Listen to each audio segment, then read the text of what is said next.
Welcome, brothers and sisters, to our ongoing 22 nights and days of prayer to possess and consolidate the gates of 2022. That's what we're doing. And the Lord gave us a master plan, the Pauline epistles, where the master plan of the Kingdom Church is located. The Lord told us to study a chapter each day. We started with Ephesians, 6 chapters, then went on to Philippians, 4 chapters, went on to Colossians, 4 chapters. Now we are in 1 Thessalonians, and today we are in chapter 3. Brothers and sisters, the epistle of Paul to the Thessalonians, one of the most outstanding documents. We're going to get there by tomorrow evening. We'll go to chapter 4, and you see why. And chapter 4 and chapter 5, where you see about the issues of the rapture, the swift sudden departure of the saints. But before we get there, we want to see some life application issues, kingdom principles that Paul exposited in his epistle to the Thessalonians. We'll take that and we will take the announcements after. Stay with us. Father in heaven, the great I am who I am. Lord, feed us with your word until we want no more. Have your way. Bless us with this truth. In Yeshua's name, amen. In 1 Thessalonians chapter 3, Paul began to speak to them about the visit of his aide and mentee and special assistant, everything rolled together, Timothy. He said in verse 1, wherefore, when we could no longer forbear the absence from them, the pressures they were going through, when we could no longer forbear, we thought it good to be left at Athens alone. You know, there are times in life of a minister you need to pull out from activity, pull out from crowd, pull out from people to be left alone with the Lord. And those times of retreat are times of recharging. There are times of recalibration. There are times of refiring.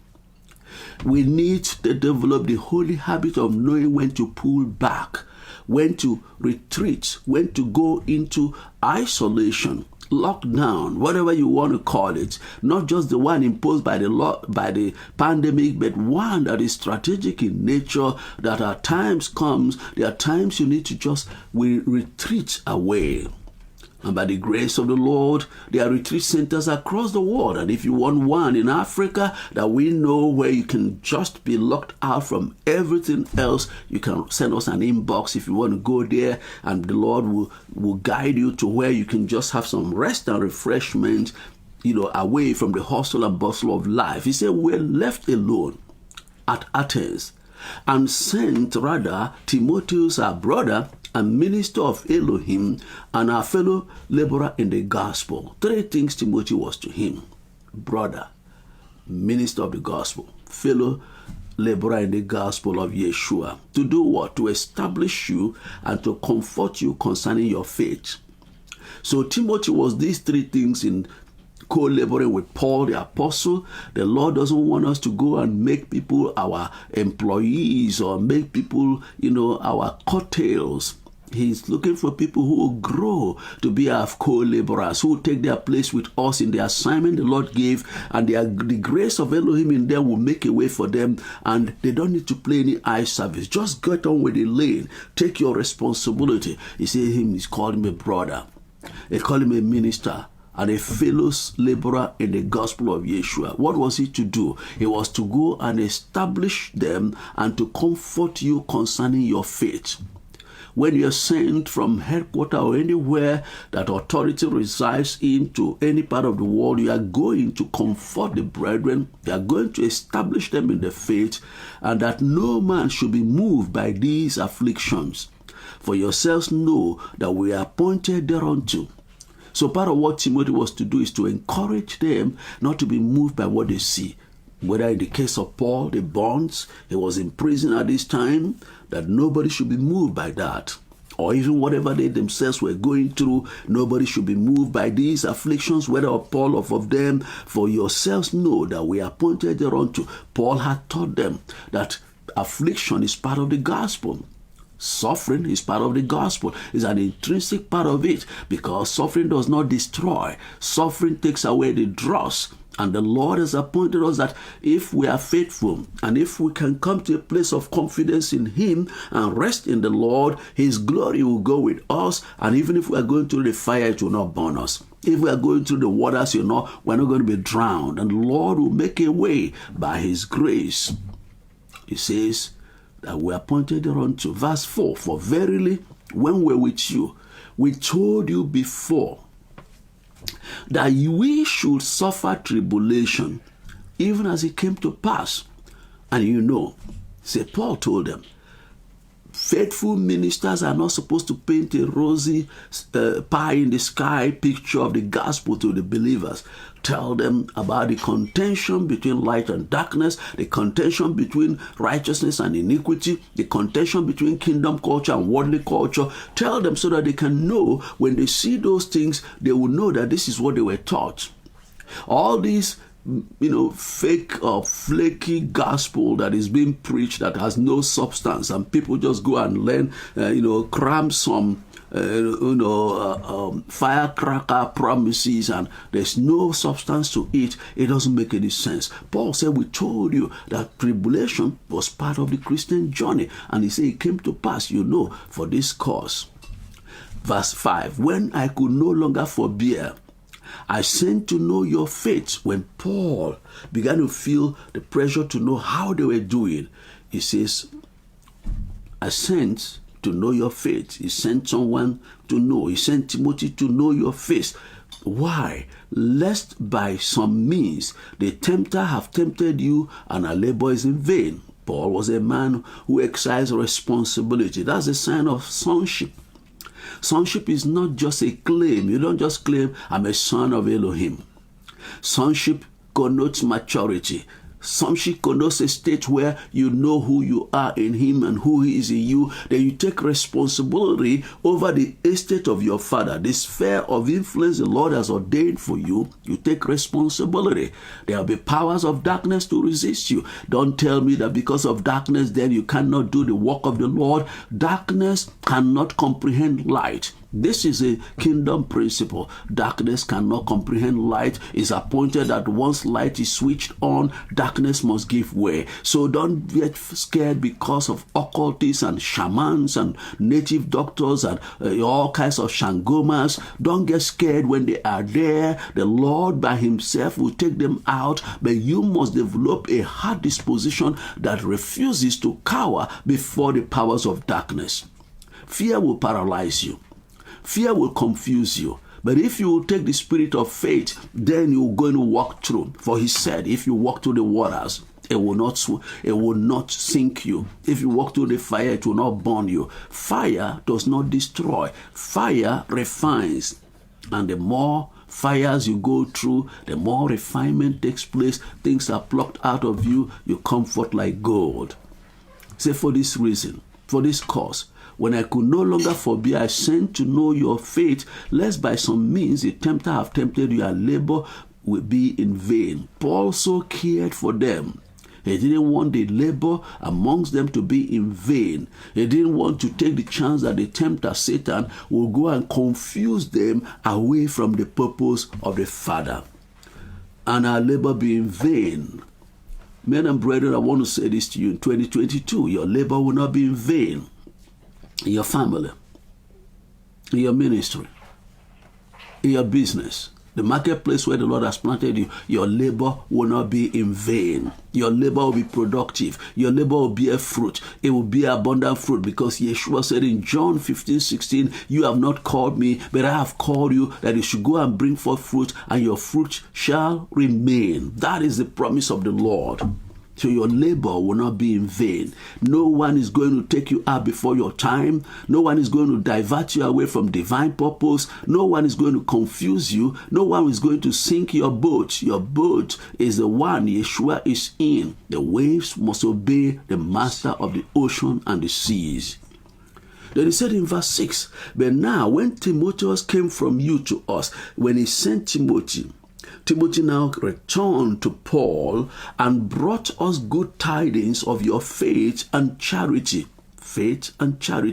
and that you have good remembrance of us always, desiring greatly to see us, as we also to see you. That was awesome. So when he sent Timothy to know their state, Timothy returned to tell Paul, these guys, they remember you, they desire to see you.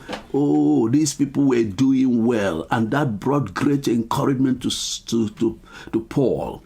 A leader always rejoices to hear good testimonies concerning the people. When the people you send come back to say, no, the guys are doing well. He says, he brought us good tidings of your faith and charity.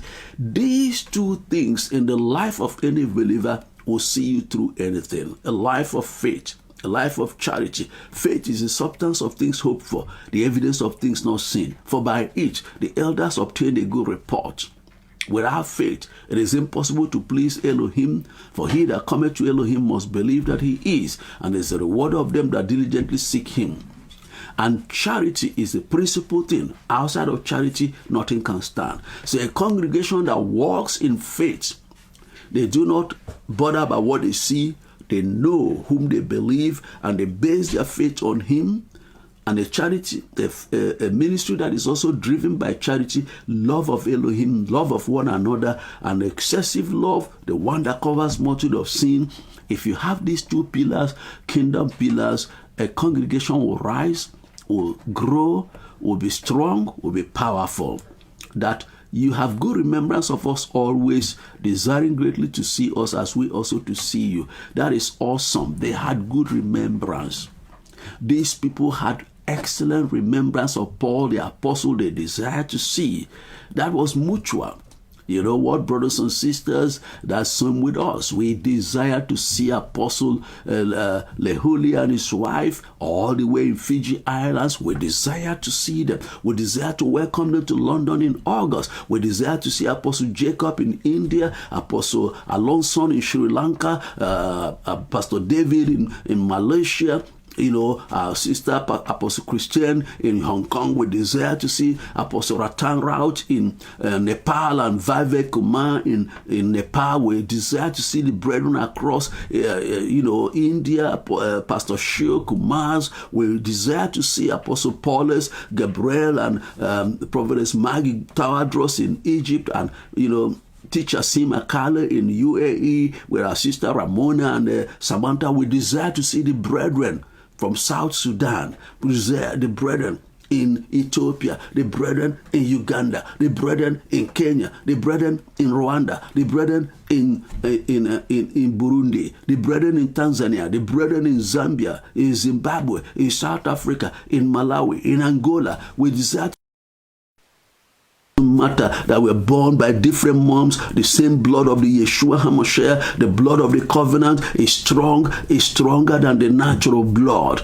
We desire to see each other. That is why, brothers and sisters, at Open Gate 2022, we are going to be meeting each other at least visually and virtually. We're going to see each other on the Zoom platform. Brothers and sisters, this is awesome. I'm going to stop here tomorrow morning. We continue this, then I'll make some announcements. Listen to this. The epistles are real life situations.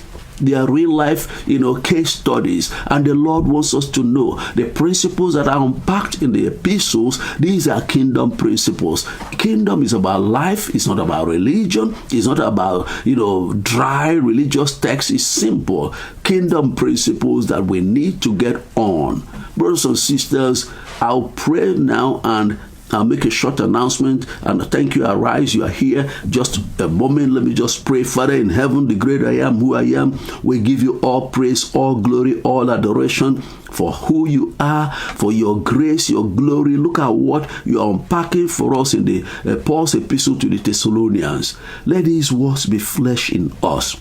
Start with those of us who are in ministry and get on to the brethren. In Yeshua's name, amen. Brothers and sisters, it's such a wonderful thing. I thank the Lord for these wonderful children. Destiny put on the camera and Arise is around to switch it off. That is the kind of beautiful thing. And they were all part of the awesome company of young people on Sunday that led the charge. They took the Sunday service. All the children in Arise Online Church with our walls, including little ones. We're going to have a bigger version of this at Open Gate. Men and brethren, we're almost here. This is Tuesday. So we have Wednesday, tomorrow, The next day, Thursday, open gate. Open gate. If you are an intercessor, 5 p.m., intercessors gather in that room to pray, sanctify it, possess it by the blood. 1 hour. Then the grand opening segment, 1 hour of the grand opening segment, and then by the grace of the Lord, the first IMF World Youth Forum. Youth and next generation from across the world in different ways, in worship, in praise, in all things. They will take and lead the charge according to 1 Kings chapter 20. The young men of the provinces will order the battle, and the powers of darkness will flee. They will be vanquished.